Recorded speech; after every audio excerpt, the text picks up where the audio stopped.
how's it going?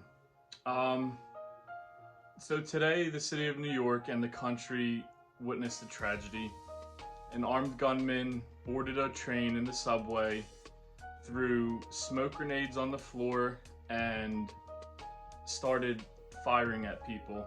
Um, he's still on the run right now, and I don't have the exact numbers, but I think the last time I saw that there was 29 people shot, and I think 5 were in critical condition. But if you watch some of the videos, it was utter chaos. People didn't know what they were doing. They were running into each other. But you also see videos of people helping each other. Someone was laying on the ground and it looked like someone was trying to apply pressure to a wound. So there's a lot to learn from this. And I don't want this to be taken as me exploiting a tragedy for views. That's not what this is at all. I'm kind of pissed off. So I'm going to be doing my ramblings a little bit, and then I'm going to be getting into my EDC part of this. So if that's what you're looking for, you can skip forward. So in the gun community, the 2A community, the tactical community, there's a lot of talk about being the gray man and the overt tactical guy, and I think they both have merits to them. So you have two ends of the spectrum. You have gray man and you have hard target. Gray man wants to just blend in with the crowd, doesn't want to stick out, wants to keep a low profile. Then you have hard target, who is the guy that stands out. He might be wearing Marine Corps apparel or what Cabela's and a camo hat, Not saying that I'm a hard target, but that's an example. Somebody that kind of does stand out as like maybe they carry a gun. And I think they both have their merits, but in this situation in New York, it wouldn't have mattered if you were a gray man or not. You just have somebody that just opened fire indiscriminately on a crowd. He didn't care what you were wearing. If your Vertex pack was gray instead of tan, he didn't care about any of that. He was set on causing as much damage as he possibly could. And I don't know the full details of this. More information is going to come out. This only happened a couple hours ago as of this recording. And I don't know the whole situation, but it is quite possible that if there was a hard target on that train that made him think twice about it, he wouldn't have done what he did. If he looked around and he saw some jacked, high and tight looking dude with a USMC Scout sniper shirt and Pit Viper glasses or something like that, if he looked at that person and thought, that guy might stop me, he may not have done it. I don't know. Or there could have been the gray man in the crowd that kind of wouldn't have looked like a threat, and he was able to take the threat out. So the other part, I mentioned that I'm pissed off, and that's because yesterday we witnessed the man who calls himself president go up on a podium and talk about gun control and how we need to empower the ATF and we need stricter gun laws and we need to ban this and ban that. And this is a tragedy no matter where it happened, but they're trying to tell you that the gun laws of the United States should look like the gun laws of New York City, where 29 people were just shot. I don't think that's the answer, America. I really don't. I don't think that bureaucrats should be telling us how to protect ourselves, that we should put our faith in the police. And I love the police. I have police officers as friends, as family. I think they do a great job, but they can't be everywhere. And gun control doesn't work because criminals don't obey the law. If criminals obeyed the law, they wouldn't shoot people. They wouldn't throw smoke grenades on the ground and indiscriminately shoot people that are trying to go to work. So, that's the part that I'm a little pissed off about right now. And I think a lot of people are feeling the same way. It doesn't work. Look, New York and California, Chicago, DC, they have some of the strictest gun laws, but they have the worst gun crime. So I don't think copying the laws of New York in states like Texas and Pennsylvania, the Carolinas, Georgia, the Dakotas, it's not going to work. It's not going to cause any problems. If anything, it's going to make it easier for criminals to have access to guns, and for people like me and you who just want to protect their families, protect themselves, it's going to make it impossible. So, without further ado, they're going to tell you police and gun control is the answer for this. I'm going to tell you that it's not. I'm going to tell you that being able to protect yourself, protect others, and help others that have been hurt is the way. To me, EDC starts with the belt. So if you wear sweatpants or basketball shorts or something that doesn't have belt loops, you're wrong. Just wear a belt.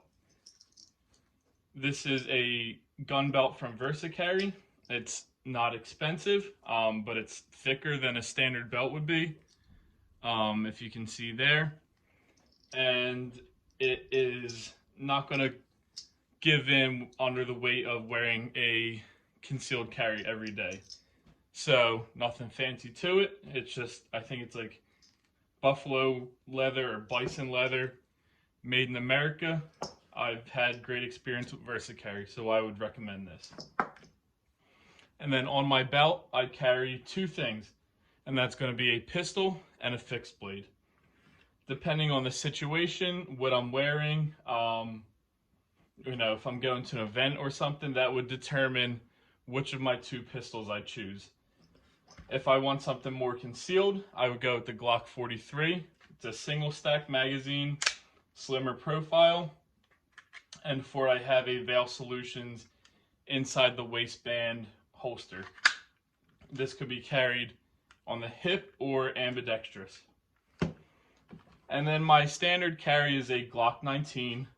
This is a VersaCarry holster, and I like that I have the mag carrier there as well. This is inside the waistband. I've had no complaints from it. It's got plenty of retention, but it's also easier to get to reholster if I had to. This, because there's not much material there, is more difficult to reholster. If the holster was on your belt, this has been a lot easier. And then this is a knife that I've done a review of. I've had it for 4 or 5 years. This is my Mini John from PHL Knives. It's real slim, doesn't stand out, helps me keep a sleek profile. But it's a workhorse. It's the steel on it. It keeps the edge. It's super sharp. So I recommend checking them out. All right, so now we're kind of moving into the second line of my EDC. Yes, it's a waist pack. Laugh now, get it out, ha ha ha, very funny. All right, moving on. Waist packs are in style, so you're not necessarily going to stand out with something like this, but you're also going to be able to carry some of the essentials that you might need. This isn't the end-all be-all. This isn't the way that you have to do it. This is just how I do it. I think these are easy enough to keep. You could keep this in a pack, grab it out, throw it on. You could have a sling pack if you wanted to, a backpack, cargo pockets. Just make sure that it's something accessible and something that you'll actually bring with you. I see a lot of unrealistic EDCs, and frankly, I don't see the point in that. There's nothing that I wouldn't need in here. So the content isn't anything that you've never seen before, so you're not going to be shocked.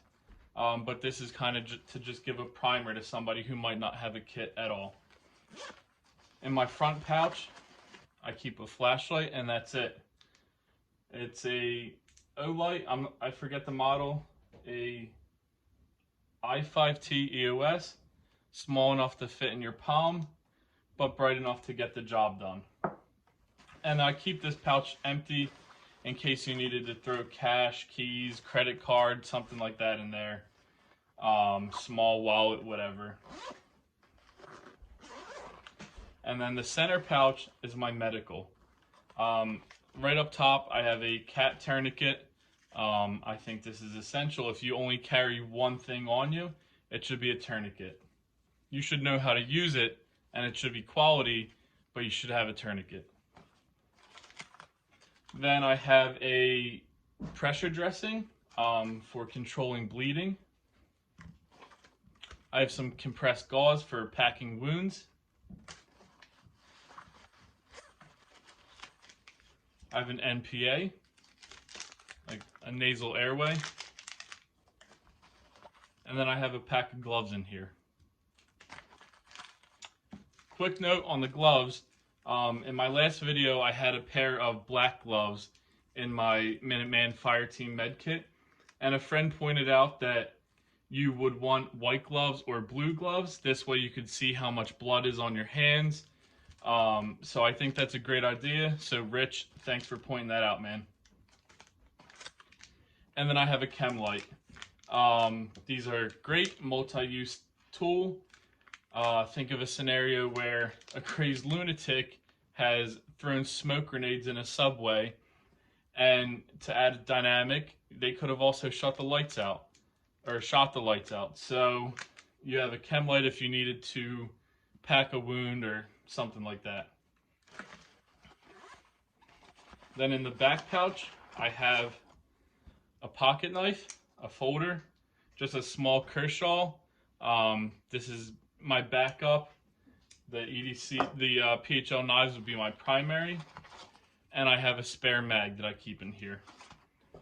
Quick note on the spare mag and the pocket knife. Obviously, if this is pressed against your body and it's in this back pouch, you wouldn't want these to be your go-to.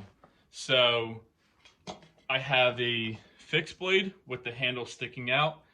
And in most cases, I have either the mag on my holster or a separate mag pouch.